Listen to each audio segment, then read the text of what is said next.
like to share with you a story. Once upon a time, not so very long ago, a father and his 5-year-old daughter Grace saw a rainbow. The father, a man with a scientific mind, told Grace how rainbows formed. When they returned home, Grace, who not only believed everything her father said, but who also was a very bright 5-year-old, explained to her mother and other siblings how rainbows formed. One day, in her kindergarten class, a ray of sun hit the metal on the fish tank, and Johnny, one of the know-it-all boys in the room, of course, Johnny, thank you, announced that it was a rainbow. Grace was quick to point out that no, it was not a rainbow. She then gave her explanation of how rainbows formed. Johnny, who did not like being corrected, responded that she was wrong. Grace said she was right. Her daddy had told her that was how rainbows formed. Johnny's response was, "Your daddy is stupid." Even kindergartners do not like one of their own having special knowledge. Jesus came back home, and he read from Isaiah. And then he said, "Because I have begun my ministry, that which Isaiah predicted is now beginning to unfold, to take place." And you notice it says in the gospel, news of him spread throughout the whole region. The eyes of all in the synagogue looked intently at him. So at first, they were excited. Wow, one of our own, making good. Nazareth, I always get into trouble when I make these analogies, but Nazareth would have been about on the level of Hagerman. And my apologies if any of you are from Hagerman. And with my luck, there is somebody out there. But it was a very little, unimportant town. People said, "Wow, he's making us famous." But then, the more they thought about it, the more they said, "Wait a minute. What's he doing preaching to us? He's not supposed to be doing that." See, back in the time of Jesus,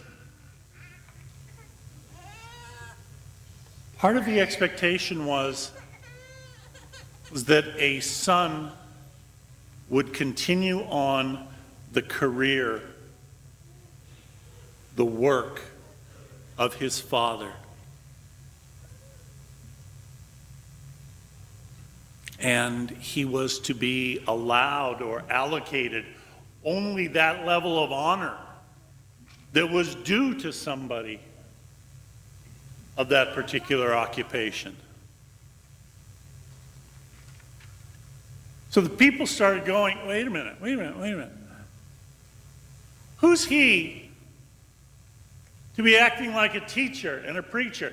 He's supposed to be a carpenter. Why is he trying to move up and get more honor than he deserves? We know who he was. We know who he is. Why doesn't he?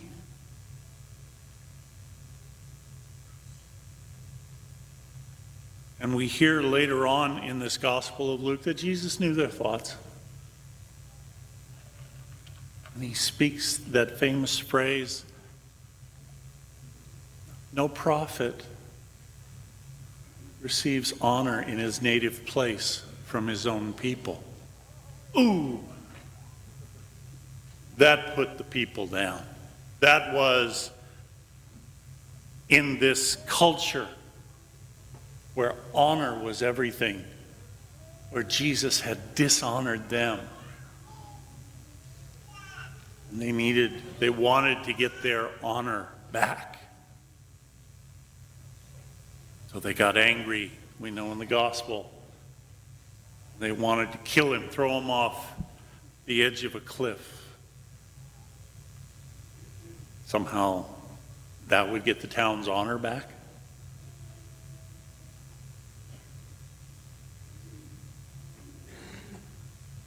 They couldn't stand what he had to say because it wasn't according to what they had learned.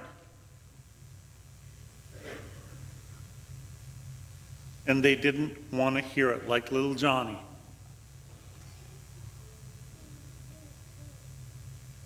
Your father's stupid.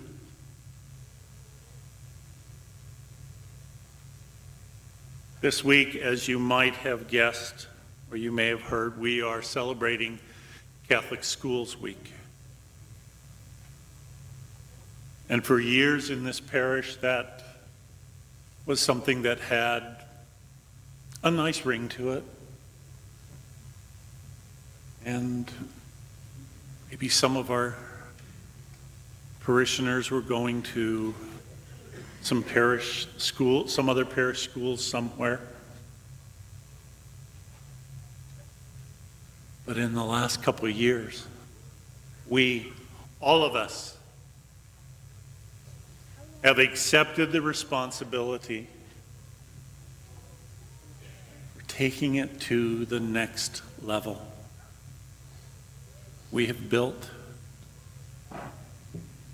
we are supporting, we are being enriched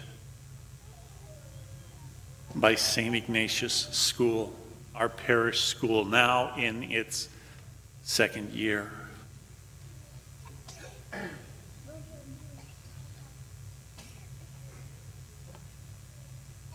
And I got to tell you, I'm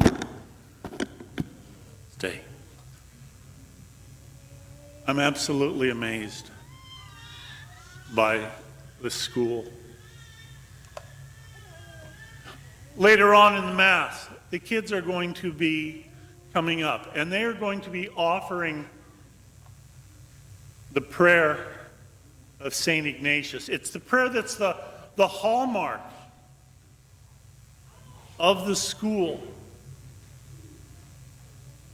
Everybody in the school knows this prayer. They pray it every week at their assembly. They pray it every week when we come together at the school mass. We call it the prayer of St. Ignatius. They know it as a prayer for generosity. How wonderful. These kids are being raised with the virtue of generosity being constantly held before them as an important foundation for their Catholic education.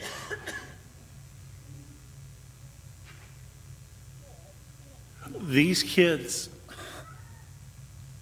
it's absolutely mind-blowing to me. Among all kinds of other things in their religion, in their theology classes, are also being taught all about the church's teachings on social justice. These kids know the 9 principles that the bishops have defined as the principles of social justice. Principles that allow us as church to fulfill the vision of Jesus, the vision of Isaiah, to bring glad tidings to the poor, to proclaim liberty to captives and recovery of sight to the blind, to let the oppressed go free, and to announce a year of favor from the Lord.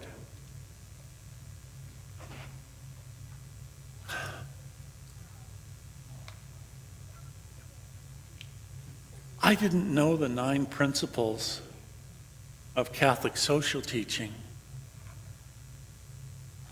till I'd been ordained 10, 12 years. Here we've got 2nd graders that know them so well. It's amazing.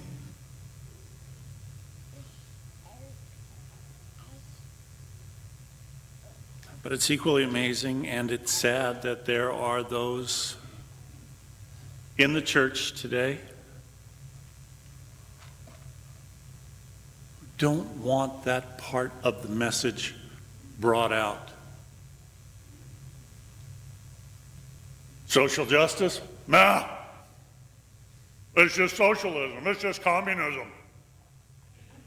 No, it's not. It's the gospel message.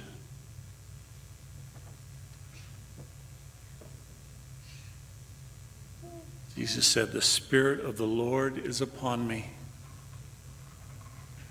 Our school, and because of that, in many ways, our parish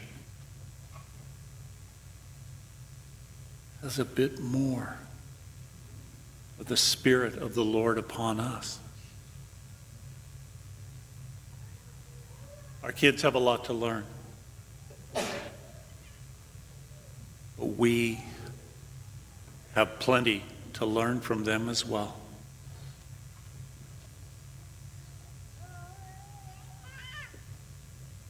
This year,